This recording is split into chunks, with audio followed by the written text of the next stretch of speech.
Emily, can you come say hi? We'll make the video much more appealing. Everybody say hi to Emily. Hi everybody, Dr. Hooten here at Hooten Family Healing Center. Welcome to the second video in an installment on how to prevent cancer, really how to avoid it altogether, or if you've struggled with this in the past or you know somebody that struggled with it.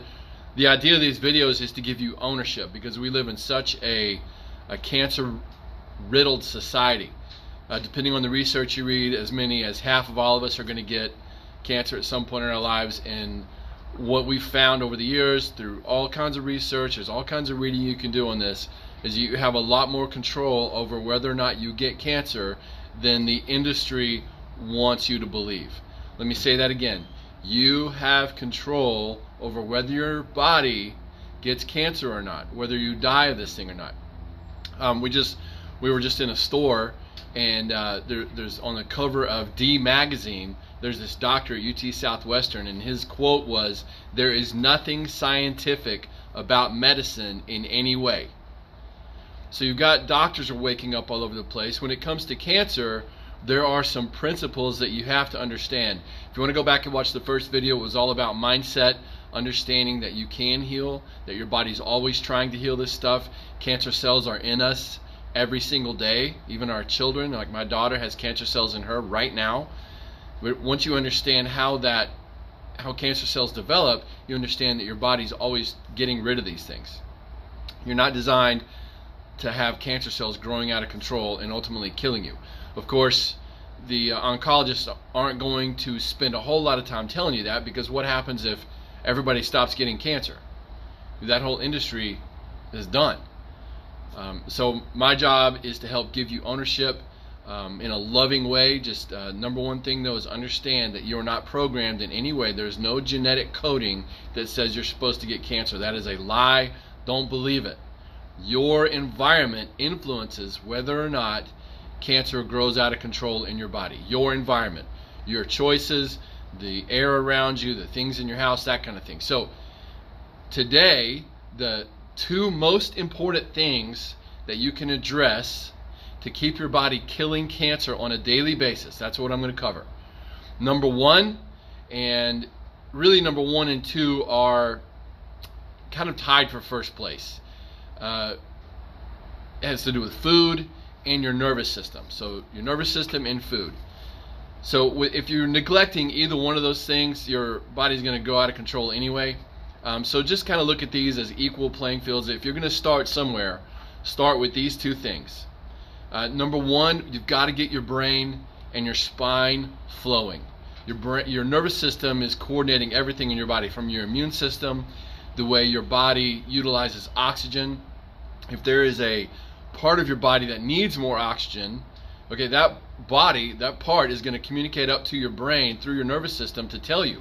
If there's damage somewhere, your body is telling your brain, hey, I've got damage down here, we need help. And then your brain goes to work through your spine, organizing everything to heal you. So in terms of cancer, your body inherently doesn't want to die from this stuff. So through your nervous system, you'll coordinate your immune cells and all your killer cells, and it'll go and attack these things and dissolve them. But this has to be connected. Your brain and spine have to be flowing. Just think of this logically. If we were to choke off some of the information coming from our brain into our body, so let's say you had no neck pain, but your bones were in there squishing your spinal cord a little bit, keeping your brain and your body from working at 100%. So just think about that. If your nervous system isn't flowing at 100%, your brain isn't getting to some part of your body at 100%, is your body going to be stronger or weaker? If your brain can't get to your body through your spinal cord and through your nerves, of course your body's going to be weaker. Are you going to be more, less, or more likely to get cancer that way? If you have a weak body, if you have a sick body, if your internal environment isn't firing on all cylinders, it isn't 100%, of course you're going to develop cancer more likely than if it was really flowing at 100%. So you've got to take into account your nervous system. It's probably the most overlooked system with anybody, whoever's trying to get healthy, whether it's cancer, thyroid problems, autoimmune disease, high blood pressure, you name the situation. For you to get well, your brain and body have to be connected. That's where I come in. That's where my colleagues come in. Not all chiropractors are the same. Do not make that mistake, right? If you're in the North Texas area, obviously come and see us. If you don't live here in the North Texas area, reach out to us. We'll help you find somebody in your neck of the woods, pun intended, right? Your brain and body have to be flowing. So the second thing is food. Now, we could talk about food for 10 years. Okay, there's so much information out there. So I want to try and simplify this. Okay? Separate whatever it is you're going to eat into good or bad. Let's just make it that simple. Is the fat you're eating good, or is it a bad fat? Is it a good protein or a bad protein? Is it a good carb or a bad carb? Because if you start reading on some of this stuff, you see, some people say saturated fat is good for you. Some people say it's bad for you. Well, there are good saturated fats and there are bad saturated fats. So you need to understand what good and bad is. We have a list at the office. Now, in my own opinion, these fats are probably the biggest thing that you need to take into account when it comes to preventing cancer and actually being healthy. Fats are a vital part of your brain, a vital part of your spinal cord, your nerves. Fats are a vital part of every cell in your body. So your cell, okay, has a layer of fat. It's called a lipid bilayer. And if it's made of good and healthy fats, things can get in and out like they're supposed to. Oxygen can get in and out. Waste products can go out. The good stuff can go in. Fat is crucial. So just an example of some good for you fats. We've got avocados, probably my favorite in terms of fat superfoods. Avocados, coconut oil is very good for you. An example of a bad fat is canola oil, or like olive oil if you heat it up. So you got to start learning these things, because obviously you could go through this list of all these different things. You're going to have to take responsibility and start learning.